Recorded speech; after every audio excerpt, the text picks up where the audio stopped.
जय श्री राम, जय माता दी। प्रिय दर्शकों, आप सभी का हमारे चैनल पर हार्दिक स्वागत है। आज के इस वीडियो में बात करेंगे नवरात्रि इन 5 कामों के बिना अधूरी है। इन 5 कामों के बिना नवरात्रि अधूरी है। पूर्ण फल प्राप्ति के लिए ये 5 अवश्य नवरात्रि में करना चाहिए। वो कौन से 5 कार्य हैं जिसे करने से पूर्ण फल की प्राप्ति होती है? यदि नहीं करते हैं तो नवरात्रि अधूरी मानी जाती है, व्रत निष्फल माना जाता है। तो इन्हीं बातों पर चर्चा करेंगे। साथ ही आपसे निवेदन है, जो लोग चैनल पर पहली बार आए हैं या जो अभी तक चैनल को सब्सक्राइब नहीं किए हैं, ऐसे उत्तम फल प्राप्ति के लिए, ऐसे उत्तम जानकारी प्राप्त करने के लिए अभी ही हमसे जुड़े, हमारे चैनल को सब्सक्राइब करके ये बेल आइकन को प्रेस कर दें। नवरात्रि माँ दुर्गा का विशेष दिन होता है। नवरात्रि विशेष साधना का दिन होता है। चाहे चैत्र नवरात्रि हो, चाहे अश्विनी नवरात्रि हो, माँ की आराधना, वंदना, अर्चना की जाती है। भक्त साधना करते हैं, कई साधना इसमें संपन्न की जाती हैं, कई तंत्र क्रियाएं भी की जाती हैं। यह भक्ति, भाव, विश्वास, श्रद्धा का विषय होता है। इसलिए इस 9 दिनों में विशेष भक्त फल प्राप्त करते हैं। 5 कार्य वो कौन से हैं जिसे नवरात्रि में अवश्य करना चाहिए, तभी पूर्ण फल की प्राप्ति होती है। नंबर 1, माँ दुर्गा जी की स्थापना।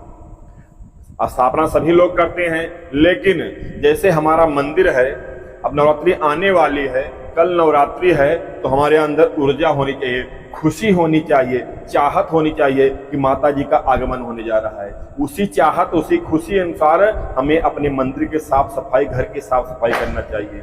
जैसे एक मंदिर है तो मंदिर में, हमारा मंदिर है, हम उसी में कलश स्थापना कर लेते हैं। लेकिन नहीं, नवरात्रि में जो चाहे माँ की तस्वीर हो, फोटो हो, मूर्ति हो, जो भी कुछ हो, उसे जो है साफ सफाई करके उस पर आसन लगा देना चाहिए। यदि मंदिर की व्यवस्था नहीं हो तो अलग से भी हमें चौकी लगा के माता की स्थापना करनी चाहिए। माँ जो है श्रद्धा, भक्त, विश्वास की देवी हैं। भक्तों के दुख हरण कर लेती हैं, भक्तों को मनोवांछित फल प्रदान करती हैं। इसलिए माता का विशेष स्थान नवरात्रि में देना चाहिए और सभी सनातनियों को नवरात्रि अवश्य करनी चाहिए। तो नंबर 1, माँ की सच्चे भक्ति के साथ में स्थापना करनी चाहिए। नंबर 2 है कलश स्थापना। कलश चाहे 9 दिन का व्रत हो, चाहे परिवार अष्टमी का व्रत हो, कलश स्थापना अवश्य करना चाहिए। और चाहे परिवार अष्टमी भी व्रत रहने की सामर्थ्य नहीं है, हम परिवार अष्टमी व्रत नहीं रह सकते हैं, कोई दिक्कत है, लेकिन हमारे अंदर श्रद्धा है, विश्वास है, माता के प्रति प्रेम है, तब भी हमें कलश स्थापना करना चाहिए। कलश कोई साधारण चीज नहीं है, कलश विशेष चीज है। ब्रह्मा, विष्णु, महेश का प्रतीक है, सुख, ऐश्वर्य और धन का प्रतीक है। ये श्लोक में लिखा गया है, कलशस्य मुखे विष्णु, कंठे रुद्रः समासितः, मूले त्वस्तिष्ठो ब्रह्मा, मध्ये मात गणः स्मृतः। अर्थात कलश के मुख में जो है विष्णु जी का स्थान है और कंठ में रुद्र अर्थात शंकर जी का स्थान है, और कलश के तल में अर्थात नीचे जो है ब्रह्मा जी का वास है, और मध्य मात्र गणः स्मृता। कलश के मध्य में सभी देवियों का, सभी देवताओं का, पितृ का, सभी का स्थान कलश में होता है। अर्थात 33 कोटि देवता इसी कलश में स्थापना माना जाता है। कलश को एक ब्रह्मांड का प्रतीक माना गया है। कलश कोई साधारण चीज नहीं है। तन्मयता के साथ में, श्रद्धा भक्त साथ में आप कलश की पूजा करना चाहिए। इसलिए किसी विशेष पूजन में कलश स्थापना और की जाती है। कोई भी पूजा हो, चाहे भगवान सत्यनारायण स्वामी का पूजन हो, चाहे कोई पूजा हो, कलश स्थापना अवश्य की जाती है। ये ब्रह्मांड का प्रतीक मनाता है, खुशी का प्रतीक मनाता है। इसलिए सभी को नवरात्रि में कलश स्थापना अवश्य ही करनी चाहिए।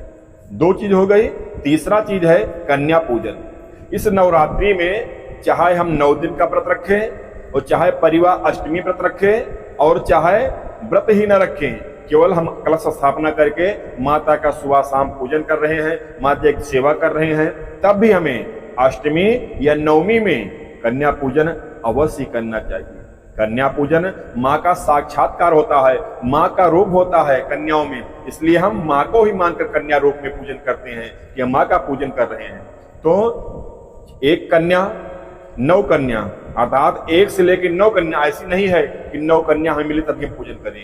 1 कन्या मिल जाए, 1 से लेकर 9 कन्या तक जितनी भी कन्या मिल जाए, आपको अष्टमी या नवमी में कन्या पूजन अवश्य करना चाहिए।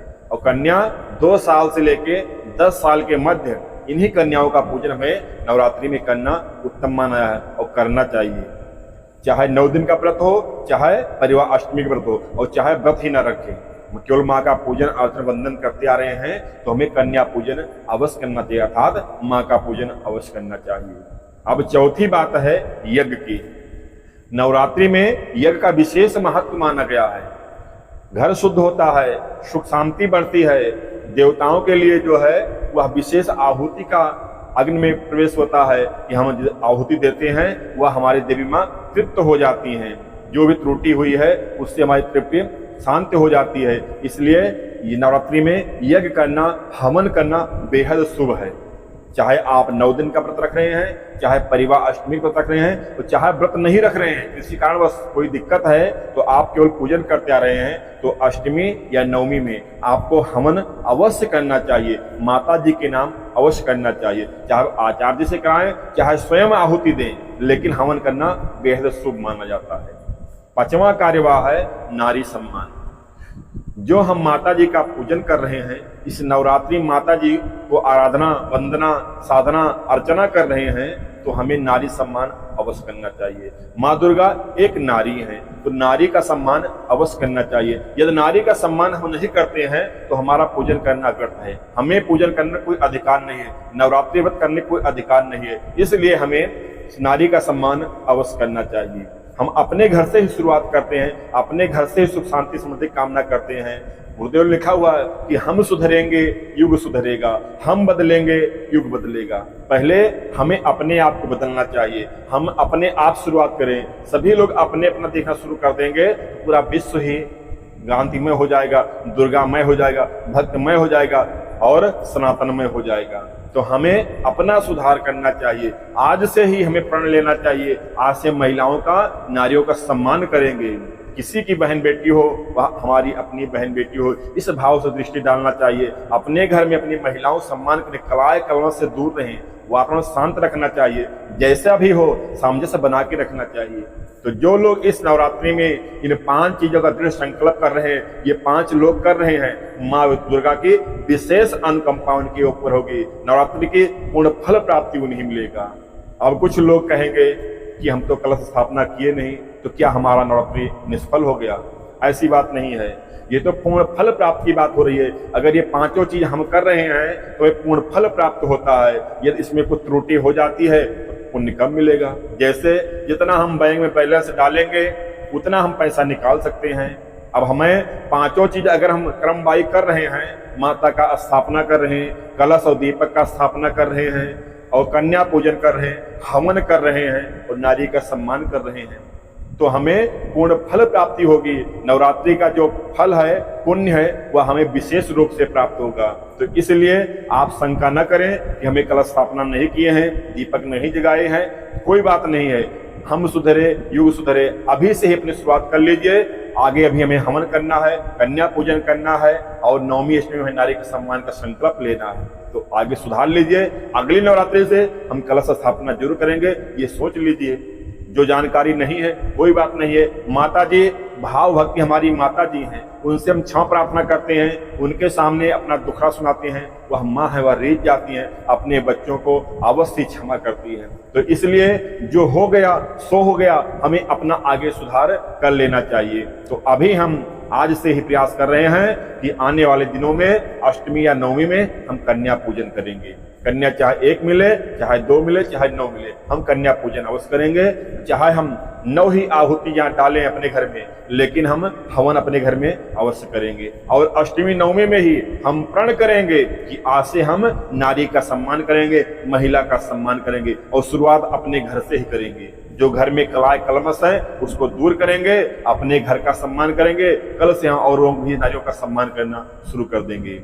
जो इस विधि से आगे बढ़ेंगे उन्हें माँ देवी की, माँ दुर्गा की विशेष अनुकंपा, विशेष भक्ति, विशेष फल प्राप्त होगा। इतने ही बात कहना था। वीडियो आपको अच्छी लगे तो जय माता दी अवश्य लिखिएगा और यह वीडियो लोगों तक शेयर कर दीजिएगा, ताकि यह वीडियो अभी नवरात्रि समाप्त होने से पहले सभी तक पहुंच जाए। सभी लोग अपने जीवन को सुखमय, शांतिमय, धनवान, यशवान और यशस्वान बना सकें, धन पुत्रवान बना सकें, वंश वृद्धि कर सकें। तो इसलिए इस वीडियो को ज़्यादा से ज़्यादा लोगों तक शेयर करें। यह आपका दायित्व बनता है कि आपको बात कोई अच्छी जानकारी मिले तो वह लोगों तक फैला देना चाहिए, लोगों तक जागरूकता बढ़ा देना चाहिए। उत्तम बात फैला के अर्थात उत्तम बात छुपा के नहीं रखना चाहिए, उत्तम बात का उजागर कर देना चाहिए। कोई बुरी बात हो उसको दबा लेना चाहिए। इसलिए आपका फर्ज है, वीडियो आपके पास पहुंच रही है, इस स्वयं देखने के बाद में इस वीडियो को औरों के पास शेयर कर दें। धन्यवाद। जय माता दी।